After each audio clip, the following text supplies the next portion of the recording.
wabarakatuh. Saya Widya Prisa Harahap dan saya akan menjelaskan materi yang pertama, yaitu mengenai prinsip-prinsip bimbingan dan konseling Islam.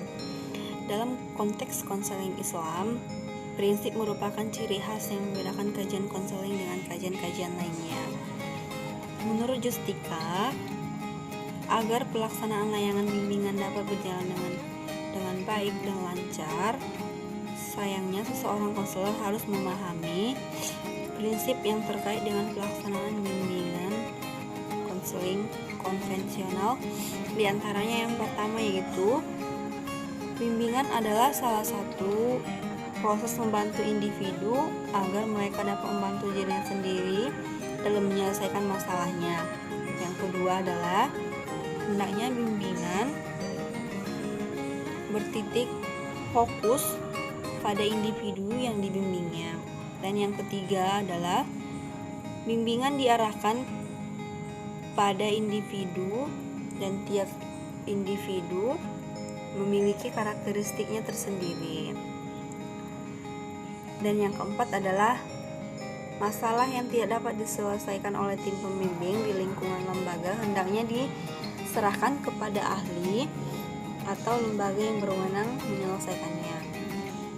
Yang kelima, bimbingan dimulai dengan identifikasi kebutuhan yang dirasakan oleh individu yang akan dibimbing. Dan yang keenam adalah bimbingan harus luas dan fleksibel sesuai dengan kebutuhan individu dan masyarakat. Yang kedelapan adalah hendaknya pelaksanaan proses bimbingan dikelola oleh orang yang memiliki keahlian dalam bidang bimbingan dan dapat bekerja sama dengan menggunakan sumber-sumber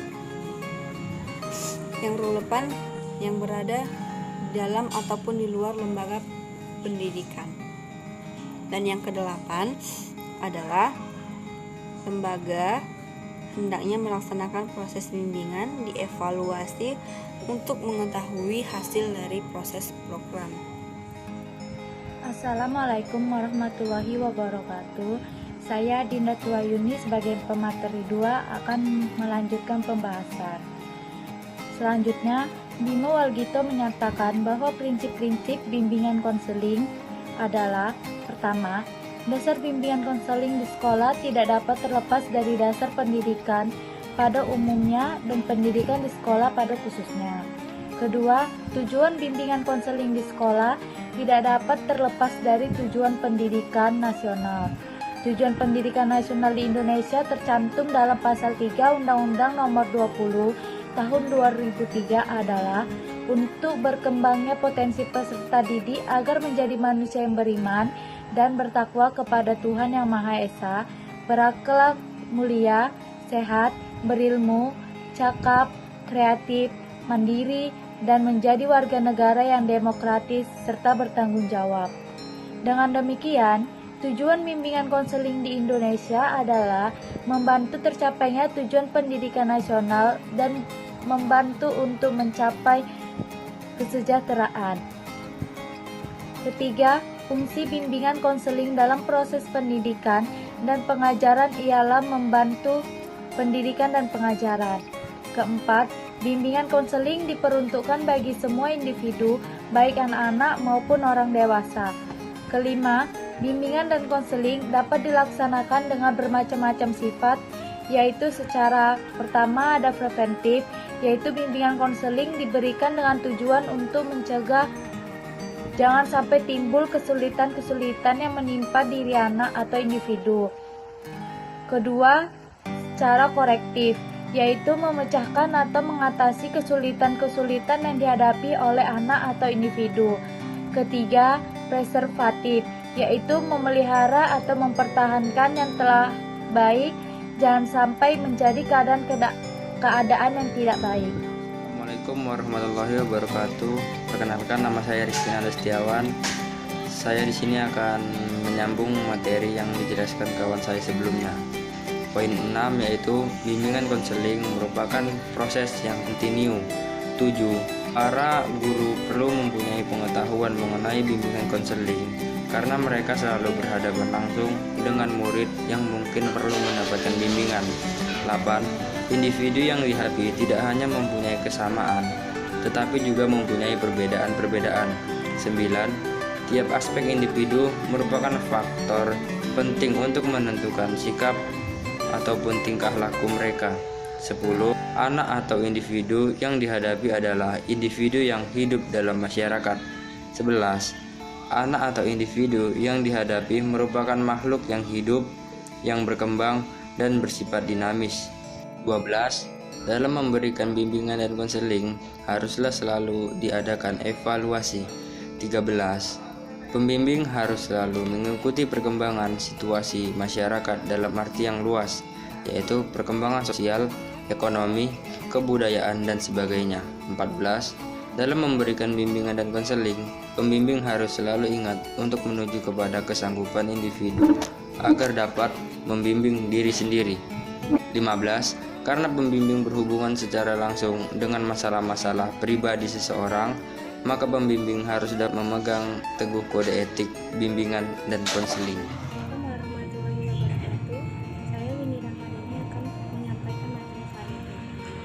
Aswadi menyatakan bahwa bimbingan konseling Islam harus berdiri di atas prinsip-prinsip ajaran Islami.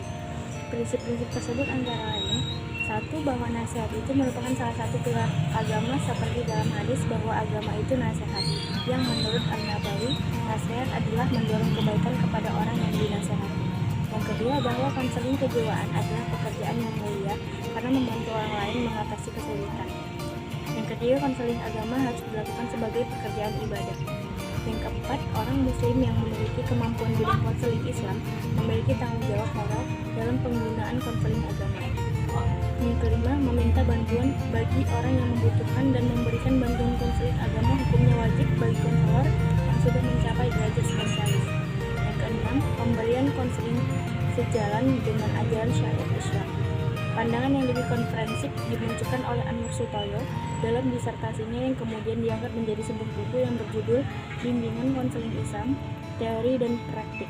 Dengan melakukan klasifikasi prinsip-prinsip bimbingan konseling Islam menjadi 4 prinsip secara garis besar, yakni prinsip yang berkaitan dengan bimbingan konseling Islami, prinsip yang berkenaan dengan konselor dan prinsip yang berkenaan dengan konseling, dan prinsip yang berhubungan dengan layanan konseling. Assalamualaikum warahmatullahi wabarakatuh. Saya Fatimah Turadu akan menjelaskan prinsip yang berkenaan dengan bimbingan konseling Islami.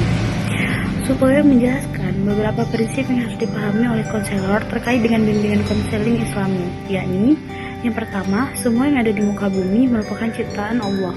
Mulai dari tumbuh-tumbuhan, hewan, manusia, dan lain sebagainya adalah ciptaan Allah. Segala sesuatu yang diciptakan Allah memiliki hukum atau ketentuan Allah. Sebagai konsekuensi dari ketentuan Allah, maka manusia harus ikhlas menerima ketentuan yang telah diberikannya. Yang kedua, dalam Al-Quran manusia disebut dengan kata abdun yang berarti hamba. Implikasi kata hamba dalam proses bimbingan konseling dapat berupa anjuran bagi konselor untuk mendorong konseli agar selalu meniatkan setiap aktivitas yang dilakukannya menjadi perilaku yang bernilai ibadah. Yang ketiga, memberikan pemahaman kepada konseli bahwa Allah telah mengamanahkan manusia untuk menjadi khalifah. Oleh karena itu, setiap tindakan individu pasti akan diminta pertanggungjawabannya. Yang keempat, manusia ketika lahir telah diberi fitrah jasmani maupun fitrah rohani. Fitrah rohani dapat berbentuk iman kepada Allah. Dengan demikian, proses bimbingan konseling Islami hendaknya dapat mengembangkan keimanan individu. Yang kelima, dalam membimbing individu, seorang konselor harus mengembalikan kepada sumber pokok. Yusuf Fasari sebagai pemateri ke-6 akan menjelaskan tentang prinsip iman. Layanan bimbingan dan konseling Islam tidak terlepas dari 3 prinsip pokok konselor, baik dalam pengembangan potensi maupun dalam mengatasi masalah, yaitu prinsip iman, prinsip Islam, dan prinsip ihsan. Prinsip iman. Allah Subhanahu wa Ta'ala telah menyuruh hambanya yang beriman untuk masuk ke dalam syariat Islam secara utuh atau kafah. Bentuk Islam seutuhnya adalah beriman kepada Allah Subhanahu wa Ta'ala dan kepada Rasul-Nya dan kepada Al-Quran dan kitab sebelumnya yang telah diturunkan kepada Nabi dan Rasul. Keimanan yang direalisasikan secara benar akan melahirkan kepribadian murni yang akan membentuk 5 karakter yang ditulis oleh Abdul Mujib, yaitu pertama, karakter Rabbani. Karakter Rabbani yaitu yang mampu menginternalisasikan Asmaul Husna ke dalam tingkah laku sehari-hari. Layanan bimbingan dan konseling yang bernuansa Islam yang diberikan dan dilakukan dengan sungguh-sungguh hanyalah karena Allah semata. Tidak berprinsip pada sesuatu yang labil dan tidak pula berprinsip kepada sesuatu yang tidak pasti seperti kedudukan dan pujian orang lain. Akan tetapi membangun kepercayaan diri karena iman yang memancarkan harismanya. Kedua, karakter Maliki. Karakter Maliki adalah yang dapat menginternalisasikan malaikat yang selalu menjalankan perintah Allah. Ketiga, karakter Qur'ani. Konselor dalam memberikan layanan kepada klien harus mampu menginternalisasikan nilai-nilai Al-Quran dalam perilakunya sehingga terwujud perilaku Qur'ani yang mampu membaca, memahami, dan mengambil makna serta mengamalkan ajaran yang terkandung di dalam Al-Quran. Karena Al-Quran memberikan wawasan totalitas dalam semua aspek kehidupan. Keempat, karakter Rasuli. Dalam memberikan layanan, seorang konselor hendaknya mampu bersifat seperti Rasul yang mulia, jujur, amanah dalam menyampaikan informasi, dan cerdas. Seorang konselor memberikan perhatian yang penuh kepada semua individu tanpa memandang jenis kelamin, umur, suku bangsa, maupun status sosialnya. Kelima, karakter hari akhir atau mementingkan masa depan. Program bimbingan konseling Islam disusun secara berkesinambungan, dilaksanakan dengan penuh konsisten, memiliki tujuan dan mengisi jangka pendek serta jangka panjang. Dengan karakter ini, seorang konselor telah mementingkan masa depan yang akan diperhitungkan.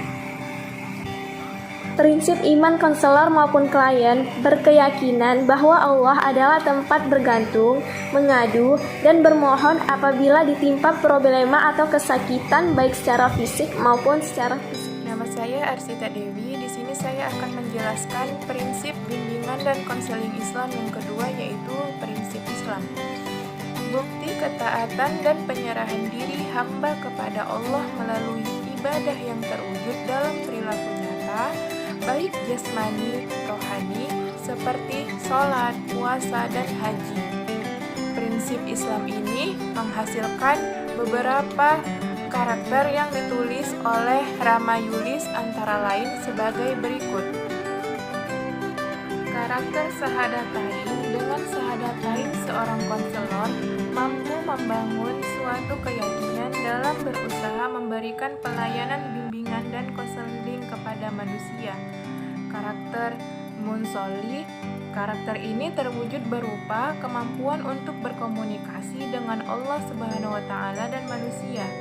Salat adalah awal dari kesiapan konselor untuk menerima amanah dalam menampilkan dirinya sebagai khalifah, mengulurkan tangan bagi orang yang membutuhkan pertolongan.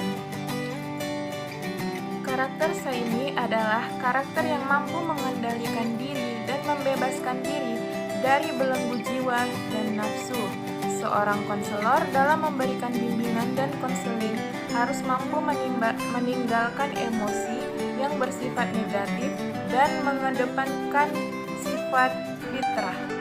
Karakter Muzaki adalah kemampuan memberikan pengorbanan yang tulus dalam memberikan bimbingan dan konseling baik waktu maupun tenaga. Dari situlah muncul sifat empati, kepercayaan, kooperatif, dan keterbukaan. Karakter Haji. Melalui karakter ini, seseorang konselor akan mampu membangun ketangguhan pribadi dan sosial. Karakter ini mampu menggunakan waktu bahkan nyawa demi memenuhi panggilan Allah Subhanahu wa Ta'ala. Assalamualaikum warahmatullahi wabarakatuh. Perkenalkan, nama saya Khairul Nadia. Di sini saya akan menjelaskan makalah kami mengenai prinsip ihsan. Ihsan sendiri diambil dari kata bahasa Arab, yaitu ahsana yuhsinu ihsanan, yang berarti baik. Dan ini merupakan langkah awal untuk memperbaiki kualitas perilaku yang akan dicapai melalui pendekatan diri kepada Allah Subhanahu wa Ta'ala. Dan layanan bimbingan konseling Islam menggunakan prinsip ini, di mana merasa dirinya agak diawasi oleh Allah Subhanahu wa taala bukan karena ingin mendapatkan penghargaan ataupun upah dan materi. Sikap ini mendorong suatu kreativitas untuk memberikan mutu pelayanan terhadap klien yang berkualitas. Prinsip ihsan tersendiri berlaku dalam segala aspek kehidupan, baik yang berkenaan dengan hablum minallah dan hablum minannas. Dan kegiatan bimbingan konseling akan berupaya memberikan layanan kepada segenap masyarakat, baik individu ataupun kelompok masyarakat yang mendatangkan manfaat, kegunaan, serta Assalamualaikum warahmatullahi wabarakatuh. Saya Sinta Sima akan membahas tentang kesimpulan prinsip-prinsip bimbingan dan konseling Islam. Prinsip-prinsip bimbingan dan konseling Islam yaitu berdasarkan bantuan yang diberikan kepada seluruh individu yang membutuhkan seseorang yang berpotensi pada bidangnya, yang bertujuan untuk mengantarkan individu memahami hakikat dirinya sehingga dapat hidup secara mandiri dan mencapai kebahagiaan dunia maupun akhirat dengan berlandaskan Al-Quran dan hadis. Proses bimbingan konseling Islam diberikan oleh konselor untuk mencapai keridhaan Allah dengan jalan beberapa kebaikan dan ketaatan dan terhindar dari perbuatan yang keji, agar mampu menyeimbangkan antara dimensi material dan dimensi spiritual, menjadikan untuk setiap manusia. Sekian dari saya. Assalamualaikum warahmatullahi wabarakatuh.